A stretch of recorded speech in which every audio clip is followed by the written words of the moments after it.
For the third year and counting, Richard Skipper has been celebrating the artists you love. And what are some of the things that you've really run out of time? And we've got to talk about your latest. I want to go back a little bit, first of all, and celebrate a true legend. Richard Skipper is all about celebrating life, art, and his guest body of work. And did you pursue performing opportunities while you were in high school? Please join us while he showcases these diverse and talented individuals. Here's Richard Skipper. Happy Friday, everyone, and welcome to the latest edition of Richard Skipper Celebrates. And it's the Friday wrap-up show. This is becoming one of my favorite shows of the week because I get a chance to bring 4 or 5, sometimes 6, 7 people together who have never met, and it's like having a dinner party. We sit around and we celebrate life and each other, and we get to know each other on a level that we probably never would have done otherwise.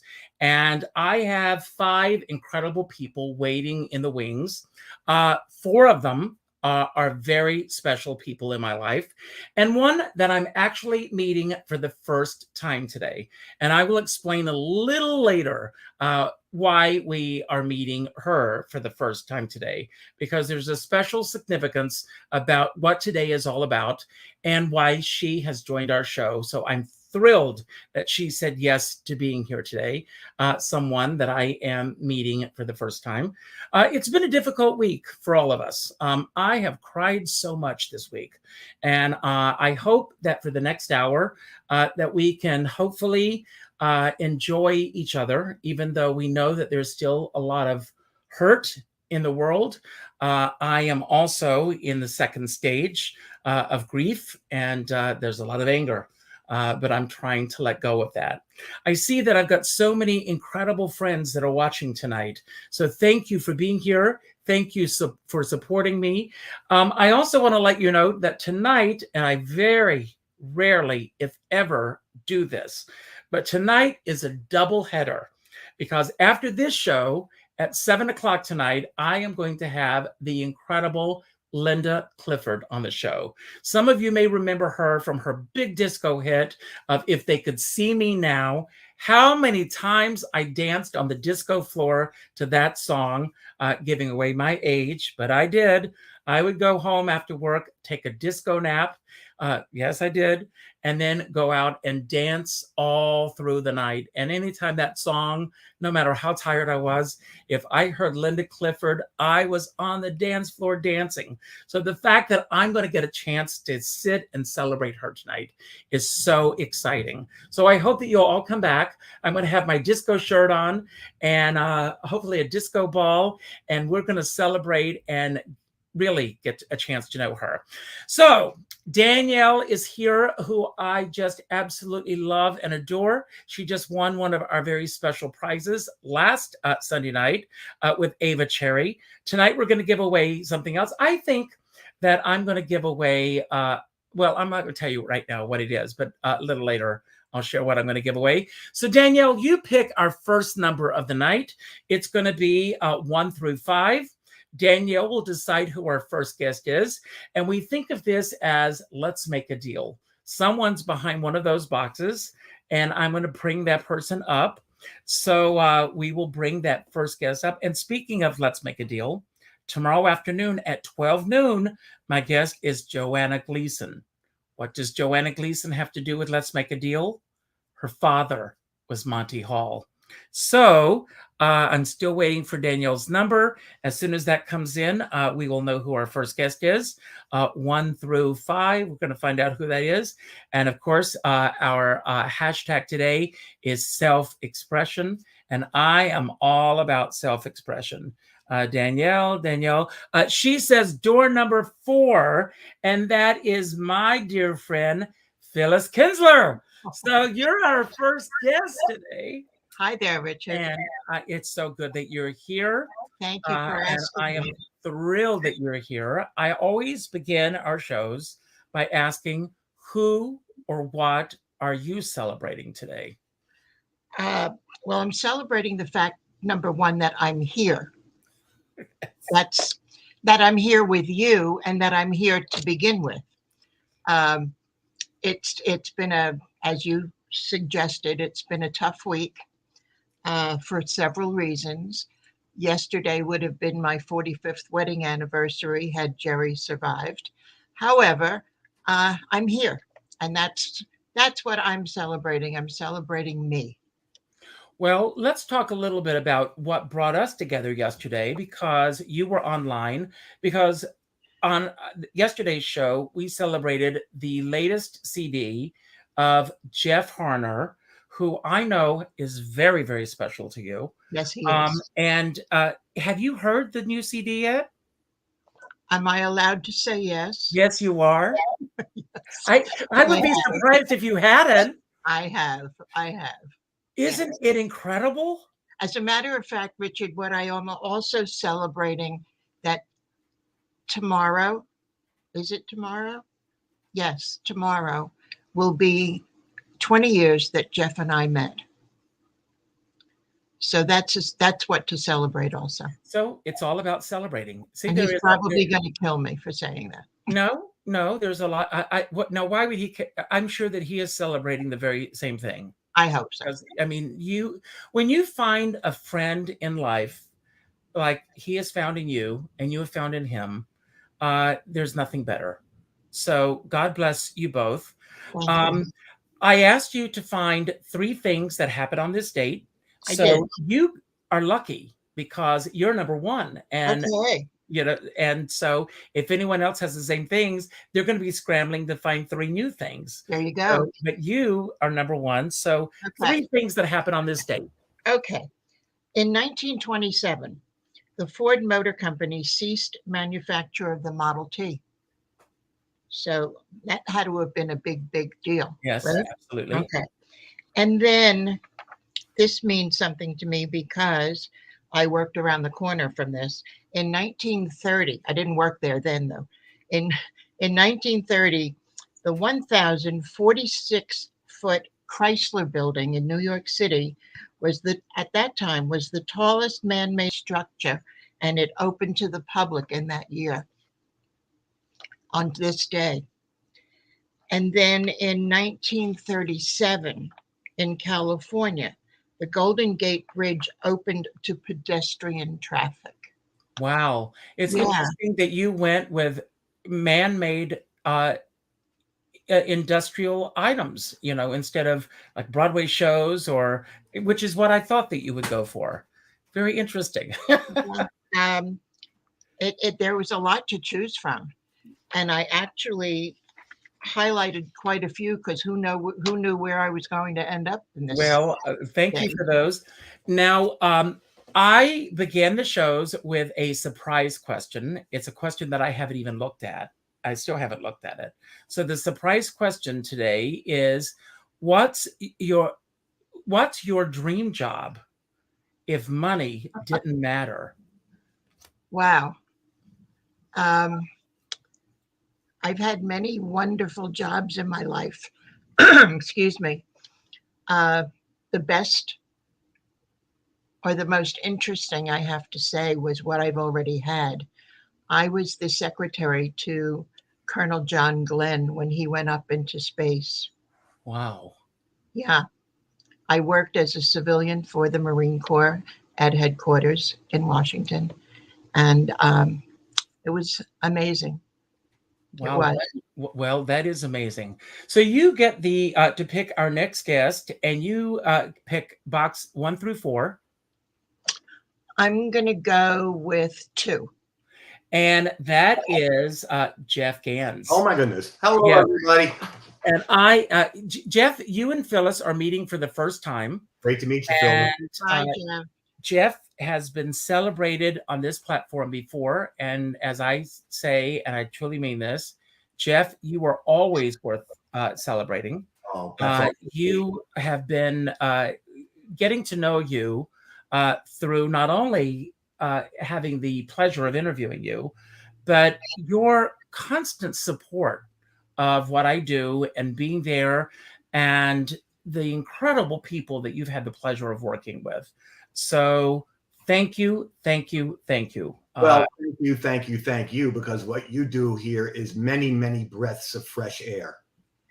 Well, and it's very, very important to people that are open to the experience of letting you in. so I'm going to jump off of what Phyllis just said for a moment. She had this incredible dream job of working with Glenn, but you have this incredible dream job of, I mean, how many instruments do you play, by the way? Well or dabble? A little bit of both. I would say that the two that I go out in public feeling confident about are bass first and drums second, and as a vocalist concurrently.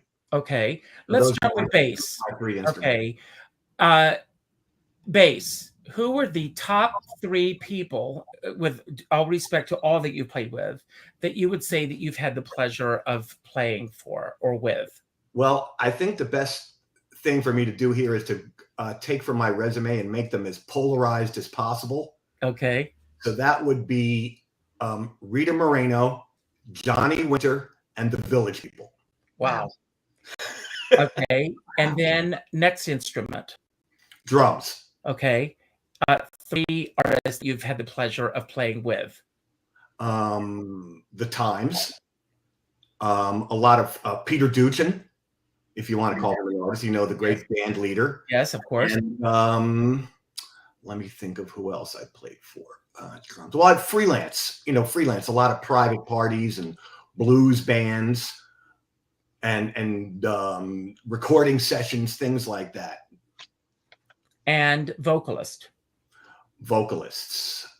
I'm sorry, you mean say who the vocalist? Were you joking when you said vocalist for yourself? I'm a vocalist. Yes, yeah. But who have you had the pleasure of singing with?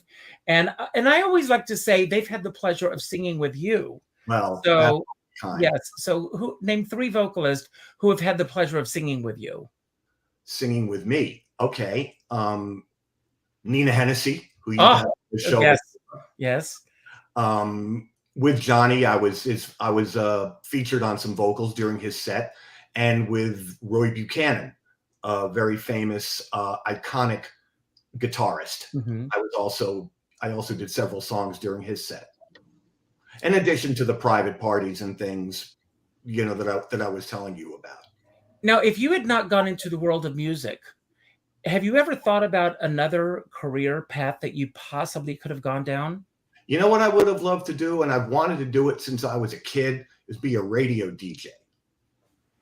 So I had little broadcast, crystal radio things that would transmit, 5 whole feet. Mm-hmm. But I sort of had a mentor in that. I mean, do you know who Kathy Lynn Hayes is? Yes, absolutely. Well, her brother Mike and I went to school together, and we were in the dorm at school, and he was also very much of a tech head. And so he would invent these little transmitters, and I would play DJ and play all my favorite records. I mean, even when I was a young kid, I used to, broadcast my radio show out the window in Bethesda, Maryland, much to the chagrin of my neighbors. Well, I know Bethesda, Maryland very well. Now, before we bring our next guest on, you get to tell us 3 things that happened on this date. Okay. On May 27th, 1943, the ballpoint pen was invented. It's so funny because everybody, I'm just really relieved that Phyllis did the 3 things that I did not look, because well, somebody, I think you pulled somebody's, because I just saw someone's hands just go up. Okay. Andre 3000 from Outkast was born on May 27th, 1975. And I didn't get the exact year date, but Lee Merriweather was born on May 27th. Wow. Lee Merriweather. So much more. Lee Merriweather and I actually spoke on the phone a few times, but wow. we never got around to doing an interview. So hopefully it'll happen. We've played phone tag with each other, but her scheduling, my scheduling, and making it happen just have never happened. It was 1935, if you want to know. Thank you.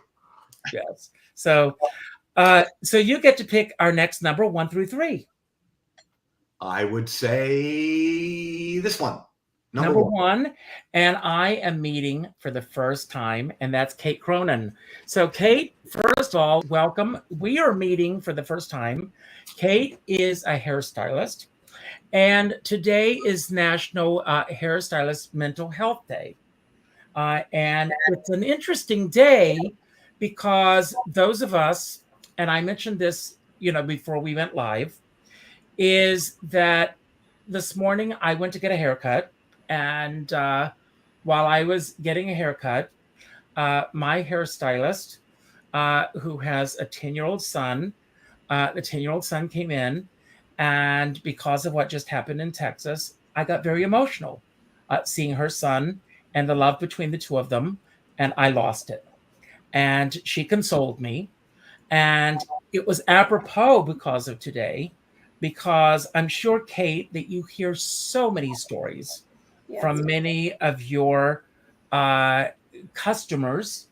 And I'm sure that because of that many of your customers come back to you, not only because of your expertise as a hairstylist, but because of your heart, your shoulder, and the fact that you're able to be there emotionally for them as well. Yeah, I would definitely say that. I mean, as a hairdresser, you're really get really close with your guests, and they definitely become friends, and you're there for all of their important moments and for all of the moments that are not great in their life too. So, weddings, births, deaths, special occasions, first haircuts for their kids. So, it's one of those things where it's really a truly special relationship. So what was it about this profession that pulled you in? Well, I wanted to be an artist, and my mom told me that if I was an artist, I would end up doing crack under a bridge. So Jeff and I will attest to that. so that was kind of like thrown out. I was basically told, no, that's not happening. Try again. And then I decided I wanted to be a psychiatrist or a psychologist, or sociologist. I always loved people, and I always loved psychology and all of that. And then my mother said, well, no, because then you'll be in an apartment with 12 cats and you won't be able to afford anything. So you can't do that. Your mother had a lot to say about whatever profession you were had a lot to say. Really what she wanted is she wanted me to be a nurse, and she was determined that I was going to be a nurse. And so she basically told me that if I went to school, and mind you, I'm not sure why I listened to all of this, but at the time when you're coming out of school and you're going into college, you're just like, okay. So I ended up starting to take prerequisites for nursing because she just kind of pushed me into it a little bit. She's very, that woman could sell ice to an Eskimo. Let me just throw that out there. Like, she has a way about her. She's very convincing. So I did take classes to be, I took my first prereqs to be a nurse, and one of those was an EMT course. And at the end of the EMT course, I passed it, and I witnessed a car accident. And I remember her looking at me, and I said, wow, that looks really bad. I hope the ambulance gets here soon. And she was like, you just took go help them. And I was like, oh, that's right. I'm supposed to be helping these people. And then that was kind of like, I got up there and I was like, oh no, I can't do this. This is. Are you good under pressure? Under pressure in my arena, yes. Under life and death, no. No one is going to die from bad bangs. So there are many people who think otherwise, though. I know. I do know that the emotional. I mean, you might get PTSD from bad bangs, but you're not going to die. You're not actually going to die. So it's. I have had two instances. Once I was, I had a very dear friend of mine who fell. Phyllis and Jeff, I don't know if the two of you have been, maybe you too, Kate, have been to Chez Josephine in New York City. the bathrooms are at the top of the stairs. Right. And a friend of ours went to go to the bathroom. He was 81 years old at the time. Oh no. And he slipped at the top of the stairs. And when he slipped, he grabbed the planter at the top of the stairs and he fell all the way down the stairs. And he fell to the bottom of the stairs and the planter fell back on him. Oh boy. And I immediately jumped up to save him. And I was with Julie Budd having dinner with her. And her fiance at the time was a doctor. He actually thought that I was a doctor because of how I jumped into action with him. And then in one other incident, I was with Barry Levitt when Barry Levitt literally died at my feet, unfortunately. And but in both instances, I went into this mode of having to do what I need to do in those instances, which amazed me, that I never thought that I would be able to do those things. So I guess that when you're put into those situations, I think whether you think that you're prepared for it or not, your mind goes into an area that you don't even think that you can go into. So I think you might surprise yourself and your mom sometime. Well, I mean, with motherhood, it definitely, that happens. You just take care of business and you don't think about it, you just do it. But at that point in my life, it definitely was definitely secured the fact that I should not be a nurse. So before we bring on our next guest, you get to pick, you get to tell us what 3 things happen on this date. Okay, I had to take a picture of these because I was like, That's fine. So in 1933, Walt Disney released The 3 Little Pigs. And I'm a big Disney fan, so I do like that. So I like Disney. Me too. And let's see here. There was in 1977, which is the year I was born. So I was like, the British punk band Sex Pistols released the God Save the Queen. And was shortly banned. And then let's see here. 1979, Apocalypse Now was released. Wow. That was the year I moved to New York. So you get to pick either 1 or 2. I picked 2. Okay. And you happen to know this. Yes. You want to introduce her? Oh, is it Rose? It's Rosie. Now, Rosie is my assistant. Rosie helps line up a lot of the guests for the show. And Rosie is my right-hand person. She is there. She goes through ups, downs, everything. She's my support system. Rosie and I go through everything together. Yes, like today I didn't look at the instructions because I was too busy trying to look for guests. Not even, I'm so sorry. No, but you're here now. Yes, I'm here. So Rosie, what would be your dream job if money was not an issue? If money was not an issue, actually, I always wanted to own a florist shop. Yeah, I like flowers.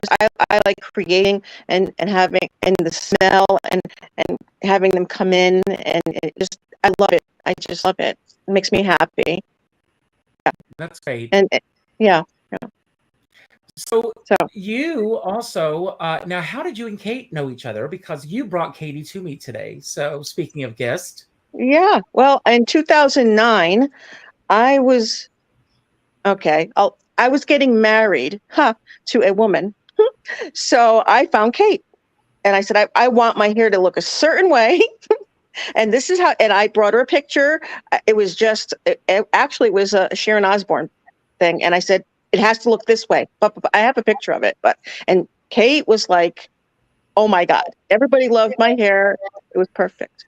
And then I lost track of Kate after those years. And then I found her again, and I'm happy I did. Well, that's great. So what were the 3 things that happened on this date that you brought to us today? Okay. I looked it up. It said Vincent Price was born. That's right. In 1911, the duo Gilbert and Sullivan, well, Gilbert passed away. Mm. And in 1966, Sgt. Pepper was number one. Wow. The Beatles. Yeah. Oh, these are all great things that you're all bringing today. Yeah. So do you want to tell everybody about our next guest? Our next guest. Oh, Tess LaBella. Right? Yes.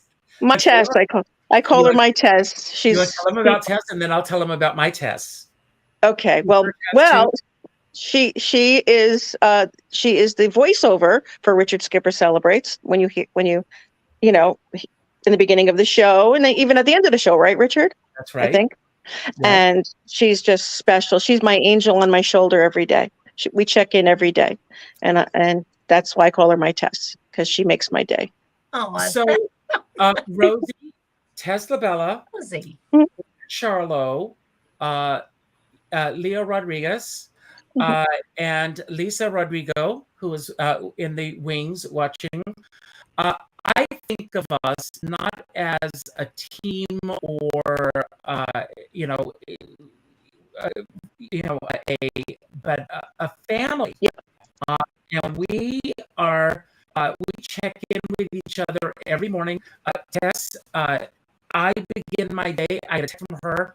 She's got inspirational messages. I'm a very as you all know, I live off of positivity, and we send each other positive messages each morning, and it starts our day off on the right foot. Mm-hmm. But when we have those moments where we're slipping and we're crying and we're putting our hair out and everything, we reach out to each other, and it's great that we have that support system. And yes, Tess, she's Aunt Marion to me. She's I just can't imagine all of this journey that we're on without Tess and Rosie by my side. So thank you both for being here, and I love you both. I love you too. Thank you. I love you, and I love our team and our family that we've created, and I feel very privileged to sit here with all of you today with such great energy and joy, with like so much going on in the world. And happy anniversary, Phyllis.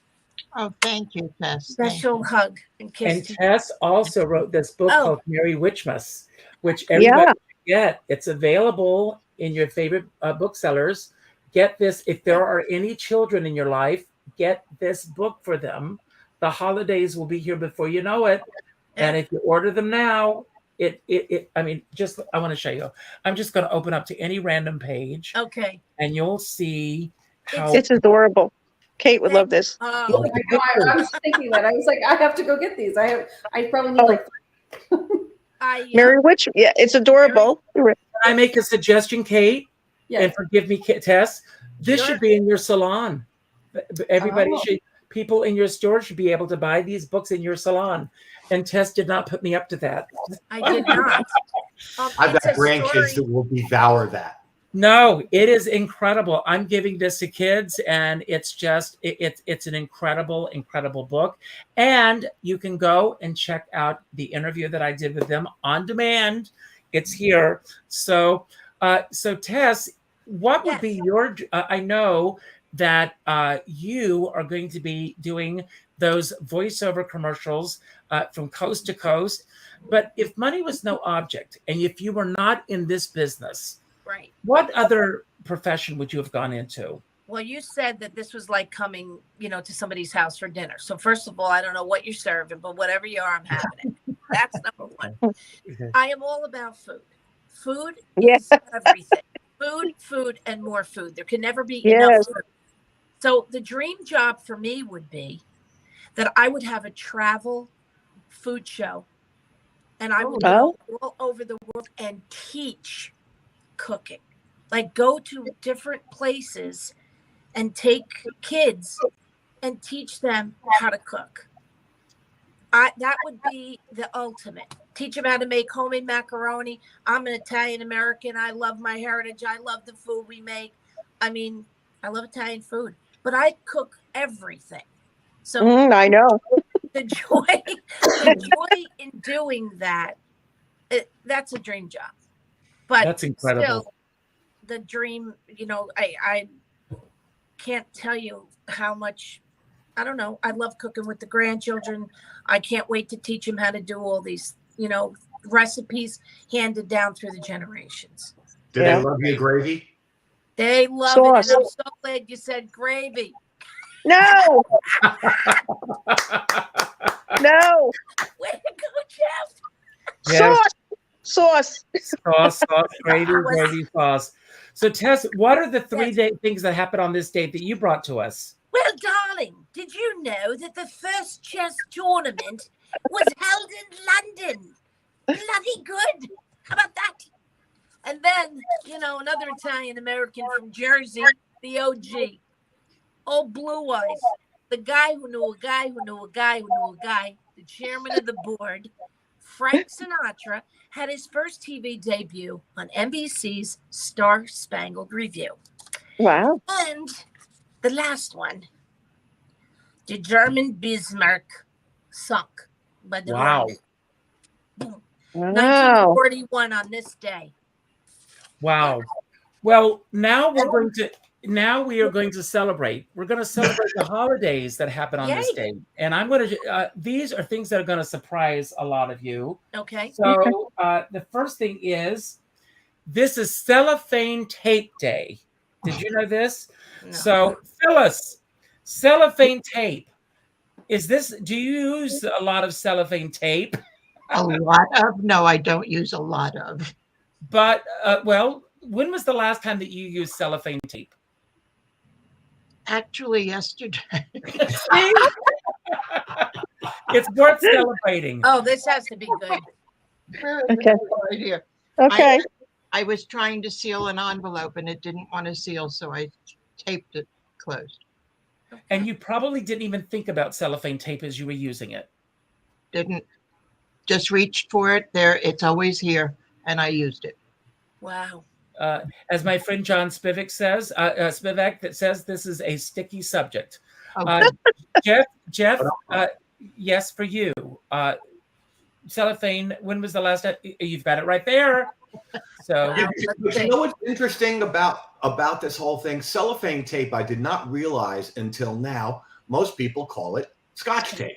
that's right. Right? So the very first people that invented something used the the inventor, the company that invented it, the same way that my grandmother used to say, "Oh, okay, it's over there in the Frigidaire," and wouldn't say refrigerator. I know. And there's a lot of items like that. Right.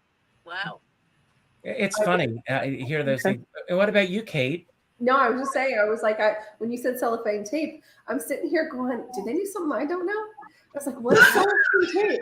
Like, I had no idea what the heck he's talking about. Or as Pam Stubb says, we always called it Scotch tape. Same thing. Well, because I know it's Scotch tape.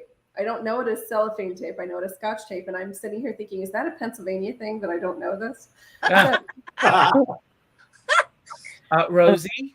Yeah, well, it's Scotch tape. Yes, I use it at work, a lot, but not in the house. I don't know, and not cellophane. Cellophane. We do. You know what? We have cellophane for like gift bags. If you want, like, the Easter things, and you want to make it wrap nice and look pretty, we do that at work. We make the cellophane. It's I don't know what you call it, but it's like wrapping paper, right? It's like a cellophane.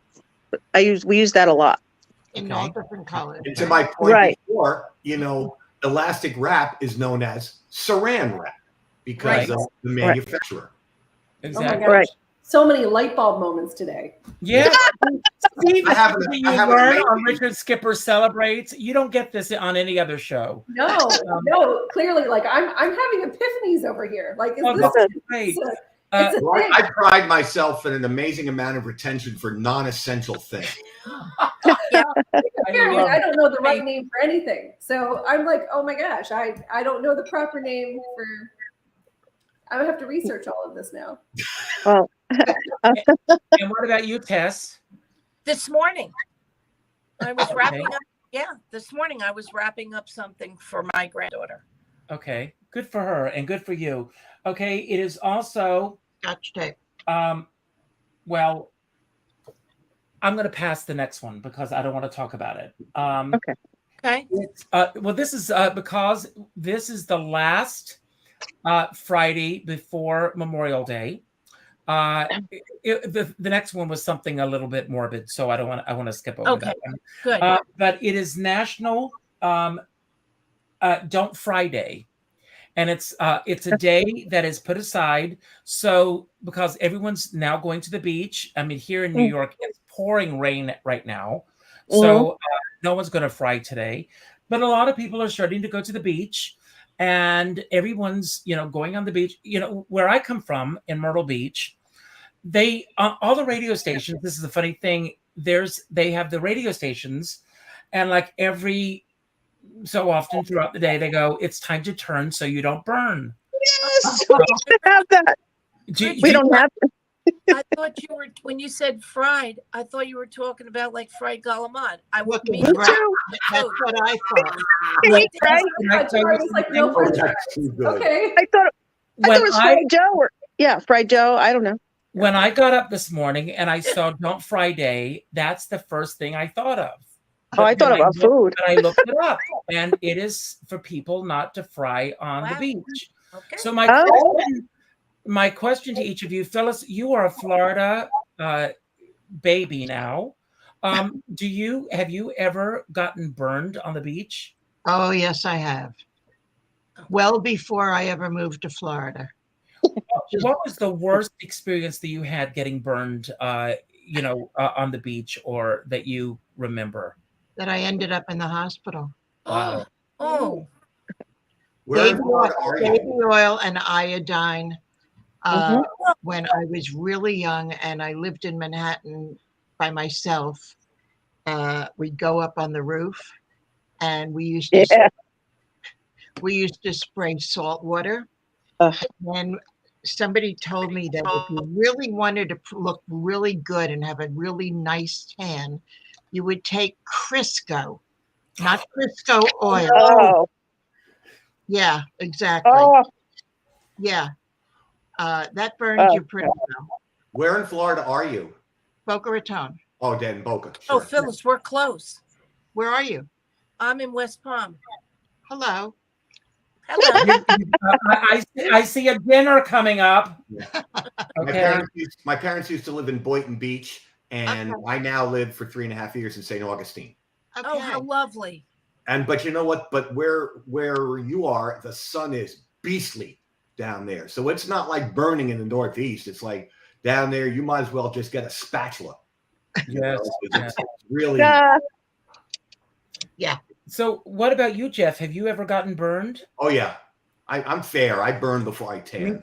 Me too. So I'm like Mr. SPF 50 at a minimum these days. Even when I go out here, because I promised a big reveal for my hairstyler moment. There he is. So, no, but I mean, at minimum SPF 50 goes on this every day. Wow. All right. And Kate, Just what walk about around. you? Actually, we took a surprise trip to Assateague, where the wild horses are, last weekend, and I set timers to remember to spray my children because none of my children look like me. They all look like little Nordic children that belong to someone else. They all have blonde hair, blue eyes, and they're super fair. Wow. My husband's Irish, and I'm not sure if I hadn't actually given birth to them, I would have accused him of cheating on me. That's how much It doesn't work that way, Kate. Yeah, no, I'm dead serious. When I tell you, I have been asked to give someone's number to the mom, thinking I'm the nanny, like 4 times. Wow. Every playground date, they're like, are you the nanny? I'm like, no, these are mine. I promise, they're mine. Wow. So to come full circle, I'm like chasing my children, spraying them with endless sunscreen, and forgot to do myself. And so I have crazy, crazy burn marks that I actually am covering up. So I don't know if you can, so I got fried. But Wow. What about you, Wow. Rosie? Me, it was in 1993 in Aruba. My friend took me. She had a timeshare. And believe me, when they say you just walk in Aruba and you get it because you're close to the equator. And me, I was young and I didn't care. And I'm using, of course, baby oil, right? And I'm doing, I want to get really dark. I want to get, and I'm fair, but I burned first, then I tanned, but I was so bad. They had to get a doctor up to the room. Oh God. Yeah. Yeah. They sprayed me with some kind of, it was like some kind of, I don't know, it was a sticky stuff, but the doctor sprayed me with it. And I had to take baths with tea bags. Oh my God, yes. Wow. I know. Tess? I'm sorry, I have no horror stories. No horror No. stories? I have no Good for you. I'm going to share my horror story, but it's not about being burned, but it is about a summer experience. I used to go when I was in my 20s. I would go to Central Park. I was very young, and some people who have seen the show before have heard this story before. But I went to Central Park to lay out in the sun one afternoon, and I was wearing a Speedo. And I Sure. well, I was 21. Okay. That's like an engraved invitation. What was that? That's like an engraved invitation. Well, I fell asleep, and when I woke up, my clothes were stolen. So my clothes, everything was gone, and I am like looking around for my clothes. I can't find my clothes. Everything's gone. And I worked at the time at a place called the Bristol Plaza, which was a high-rise, very swanky hotel. And I had to walk through Central Park with everybody honking at me and everything, making my way across Central Park, making my way all the way across Madison Avenue, 3rd Avenue, Park Avenue. I walked in, and the young woman behind the desk, she said, "Oh my God, what are you thinking?" I had a uniform in my locker. I said, "Just let me get to my locker. Don't ask any questions." The cameras are on me. I went running to my locker to get my uniform on. And I came out with my uniform on, and I said, "You're not going to believe what happened to me this afternoon." And, oh my gosh. But my clothes were stolen. Everything was stolen. So that's I What just a figured it story. out, Richard. I'll bet you didn't even know this, but you were probably the prototype for Times Square's Naked Cowboy. Maybe that was it. Who I just saw the other night again for the first time again. So Talk about Richard Skipper Celebrates. Yeah, right. so today is Talk about a dream. also, Touche. That one. so today is also European Neighbors Day. Okay. Do any of you have any European neighbors? Yes, I do. Okay, Rosie. I have a neighbor from the Ukraine, and and she's a very nice lady, and she's broken English, and she's very she talks about her family, and she's worried still. Yeah. Oh, of course, absolutely. Yeah. Anyone Yeah. else? No. So Rosie's the winner on that. Okay. Now, this is something that I love, but I have not had this in a long time, and it's National Grape Popsicle Day. Oh, Yes. Wow. Did your moms have the Tupperware popsicle where you made popsicles? Yes. With, yeah. I hope my mom tunes in, because that was one of my favorite things in the summer of my mom making popsicles with grape Kool-Aid. Oh, yeah. Wow. Well, Yeah. Stella made it with Welch's grape juice. Yeah. So good. So, popsicles? Are you? Oh, yeah. Popsicle You know fan? Oh, yeah. It's I funny. was very underprivileged. when we were younger, we had to, grape, like you said, the Kool-Aid, the grape Kool-Aid. And, Yeah. it's funny because now it's like I make homemade popsicles for my kids all the time. But everything is like all natural and organic. And I think about like the crap I ate as a kid. And was like pure sugar. Like I know. Just dump the whole bucket of sugar in there. And I remember my mom saying, "Put a little extra. It'll make it better." Well, Kate, you can answer this. Do they still have those packets of Kool-Aid? Can you still buy them? Actually, I didn't see the packets, but I did see the jars, like the jars, and they have them really beautifully decorated. Like their marketing is phenomenal because it does not matter how many things are in that aisle. My 5-year-old finds that Kool-Aid guy no matter what, and he's never even had him. He's never had Kool-Aid ever. Like my kids have never had Kool-Aid because it's just not good for you. So right. I do like frozen berries and agave or honey, local honey. Good. You're good. Well, you know what? I have, 3 boys and a girl, and the boys just like the red dye number 4 makes them like homicidal maniacs. So and then there's that. So I have to ask you, where does your daughter fit into everything? Because that's the way it is in our family. There are 3 boys and a girl. She's the oldest. And she's so she's 15, and she's my bestie. So wow. Yeah. So that's she's 15, great. And actually I have to say that all 4 of my kids look exactly identical. But she was gifted to me. I actually did not give birth to her. So I gave birth to the 3 boys. But she was gifted to me when she was very young. Wow. Aww. Now, I want to explain our background today. Normally I have bright colors. Today is National Gray Day. And the gray stands for gray matter for brain cancer. And that's why I chose the gray background.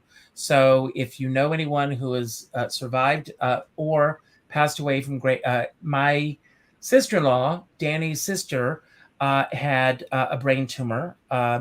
She, when she was diagnosed with this, luckily, she went to the Colorado Neurological Institute, and they were able to extend her life for another 10 years beyond the time that they said that she was going to pass away, which was a miracle in itself. But she did, succumb to it eventually. So it's a horrible thing for anyone to go through. So that's why we have the gray background today. So that's an acknowledgement for that. So if any of you know anyone who's going through that or anything, we send our thoughts and prayers out to everyone. Well, I have an older brother that's a neurosurgeon. Wow. And, he would always be very open about talking, to me about stuff. And I would talk to friends of mine. I've lost a couple of friends to glioblastoma. So, when I reported in to him and didn't know what it was, he, unfortunately, very in great detail, but very sadly explained to me what everything was about. Wow. That's hard. We have a family that is, they had a daughter. They're close friends of ours, my husband's friend from high school, and their daughter was born a couple months apart from my youngest son, and she just recently passed away from brain cancer. So they were both. So my son's 3, so he was 2 when it happened, and it was just heartbreaking. God bless them. God bless them. Pam Stubbs said that she's had 2 benign brain tumors at 2 and 31. So God bless you, Pam. God bless you, Pam. God bless you, Pam. Yes. Tasha Lombardi says her mom went through it. And Pico says Mr. Fitzgerald had brain cancer. He survived more than 10 years after surgery at Memorial Sloan Kettering. And that, interestingly enough, it's also Nothing to Fear Day. So, Phyllis, what's the one thing that you are most afraid of?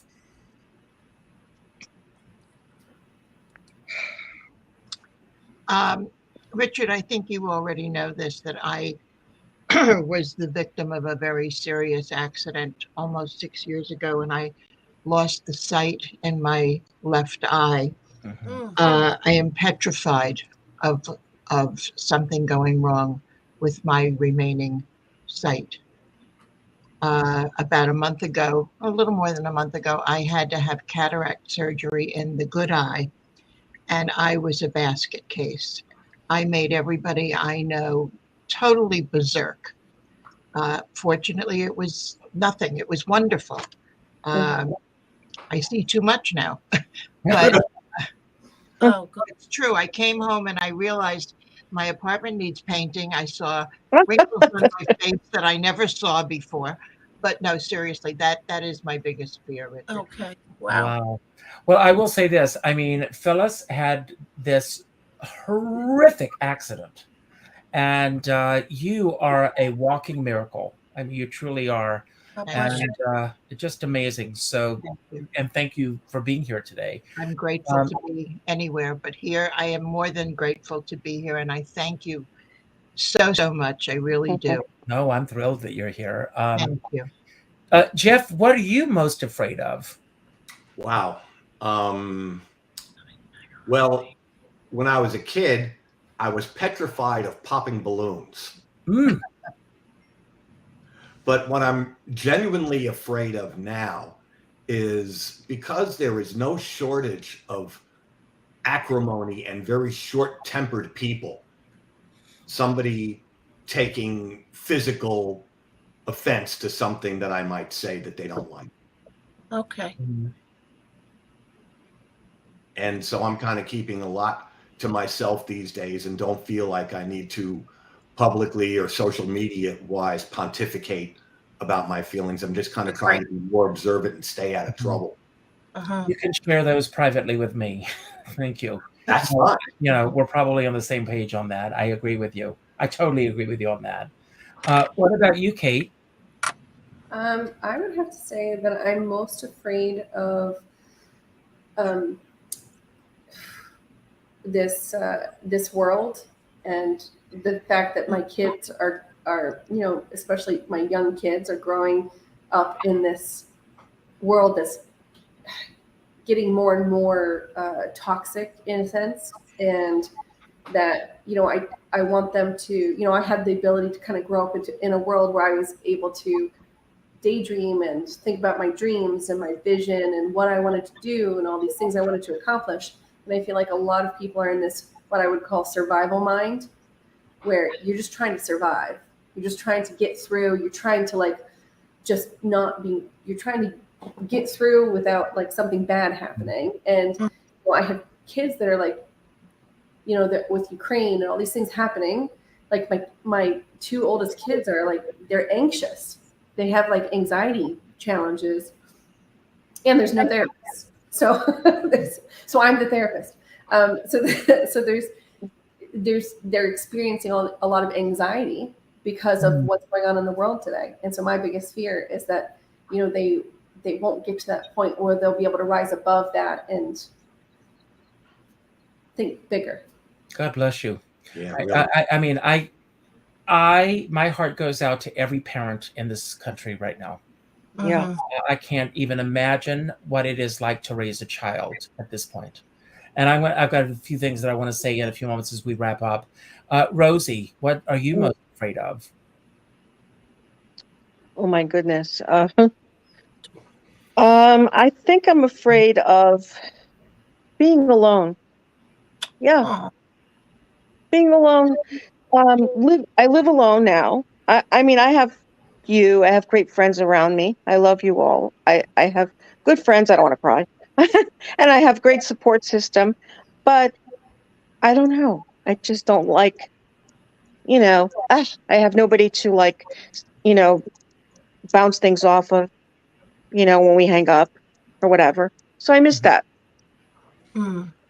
Okay. But Rose, you're going to make me cry. So I'm going to go with sorry. shortage of chocolate and, and because I have to say that, Rose, here I'm going to cry. That was good. That was good. Okay, good. Good. Water. I'm the water person. That's why there's no sunburn. So there's a method. That's it. Rosie, I love you. You'll always have it. Don't worry about that. I won't. But you know, I'll tell you what I'm afraid of. Okay. I'm afraid that because of social media, that people are forgetting how to communicate with one another. Where do you have that right? And I have lived here for 31 years. This weekend is mine and Danny's anniversary of when we met. Oh, And Wow. so 31 years we've been together. wow. Wow. And I go for a walk every morning. And so I'm not going to do a giveaway today because I want to spend a few moments as we wind up to talk about this. I go for a walk every morning, and I did a talk a couple of days ago, and I got very emotional about this. And I see all these children going to school, and I wave to the kids. I don't know them by name, but they see me and they wave to me and everything. And 2 houses over from me is a guy with a huge flag in front of his house. And it's almost as big as the front of our house. And it's F, but it's the word written out, Biden.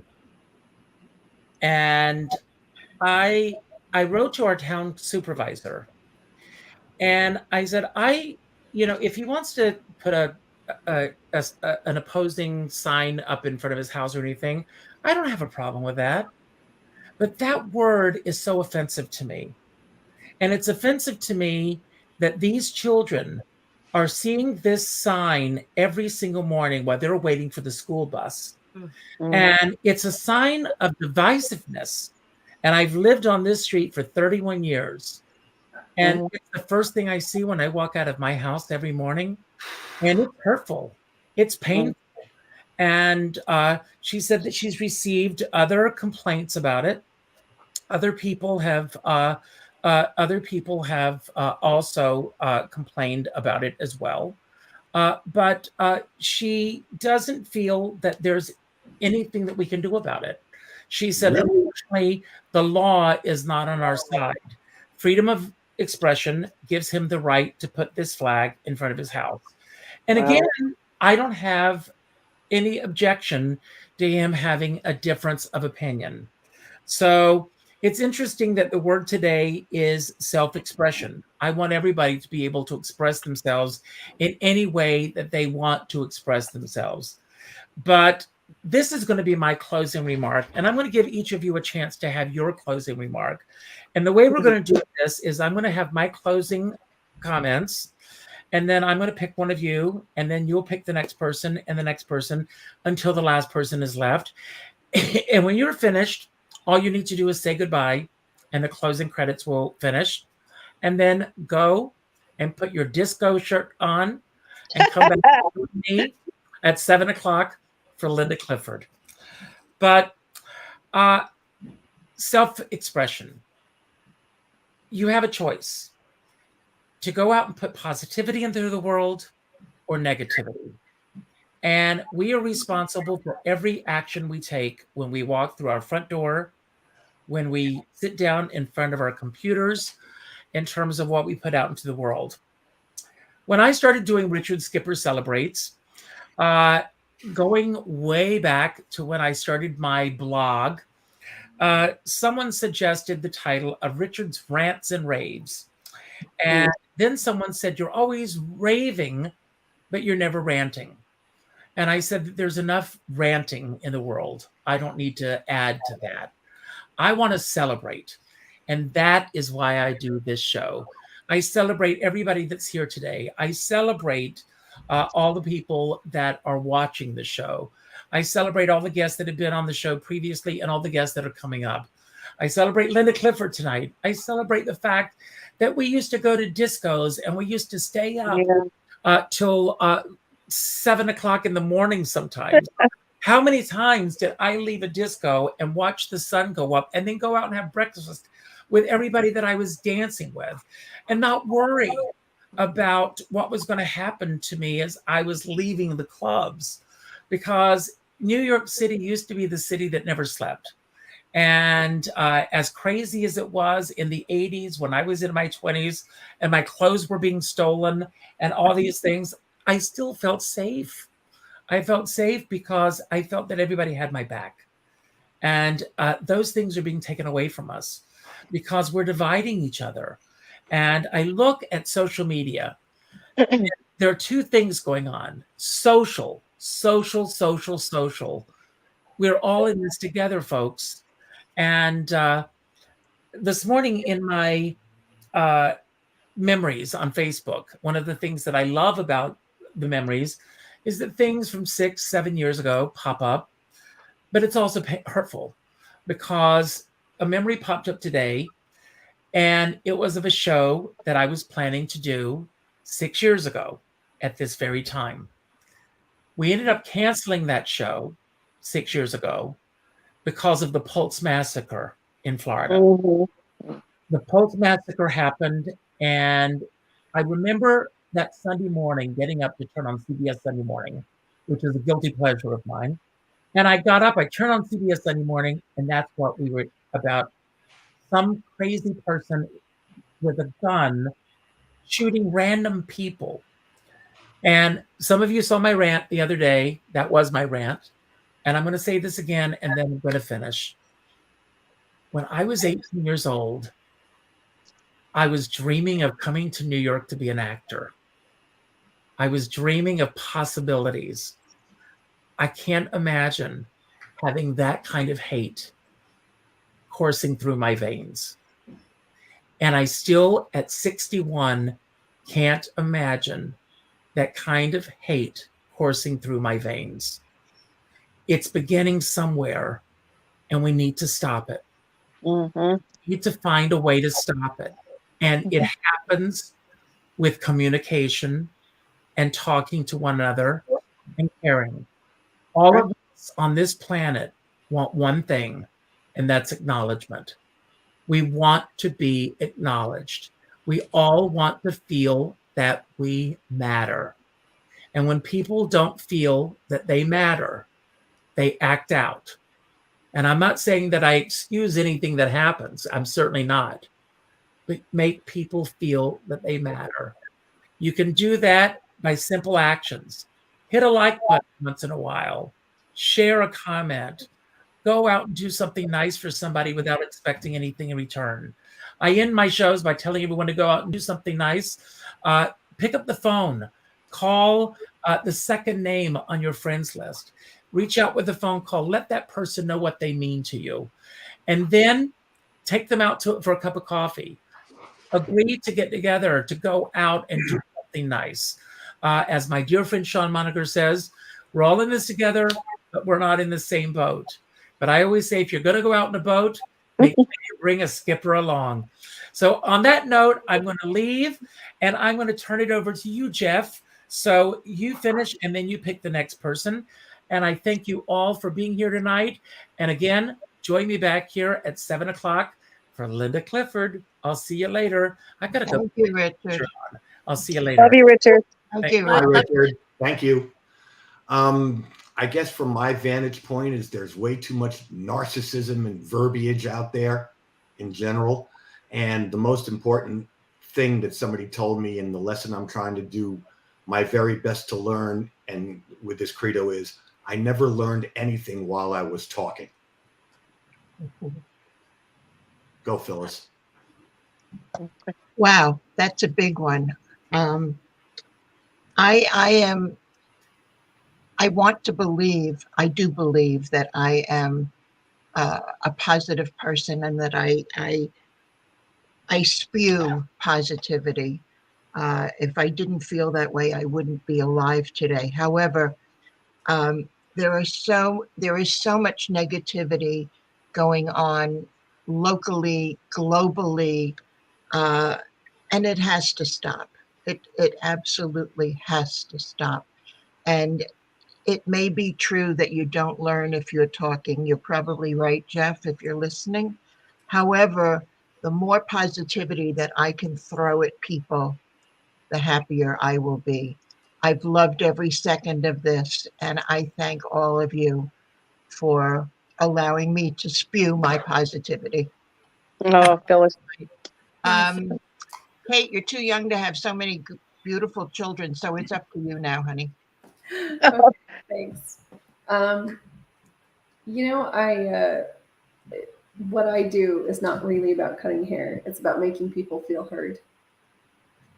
And 90% of my career is making people see the good in themselves.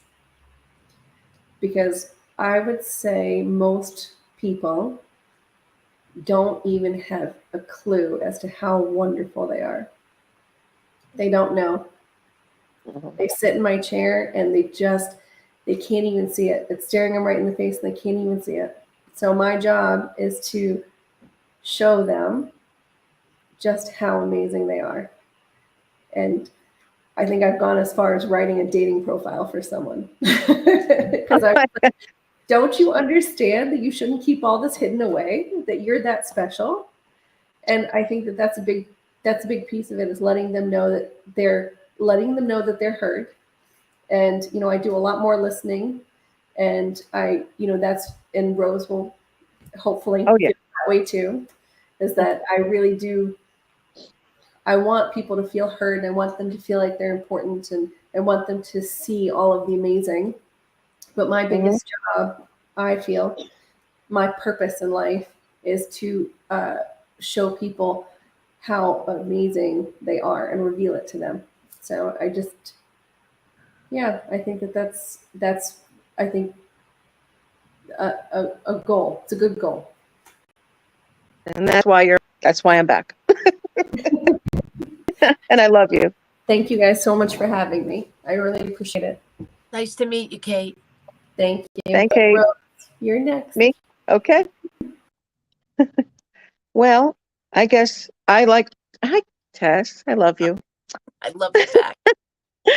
I just want to say, I like what Kate said. Don't stop dreaming. You know, like the kids today. We used to always dream and love to dream and say, oh, kind of like structure in our minds what we want to do, what we want to be. Yeah, absolutely. And I don't know if they do that now. And I don't want that to be lost. And when I'm on, I love being happy, go lucky, and just silly and fun. And I just hope that this world somehow, I don't know how we can change the law. The law has to change, you know. We could do so much, and we do. I know you do, I do, Richard does, and for the most part, but we just have to stay positive and spread the love. And I love you, Right. Tess. I love you too. Okay. When you gave me right into my feelings and thoughts of what I was going to say, I was very, very happy that Richard asked me to be on today. And I felt like we shared a tremendous amount of love here today, love and laughter. And, love is the most powerful energy.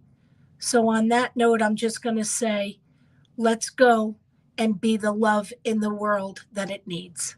Thanks so very much, everybody. It was great to be here.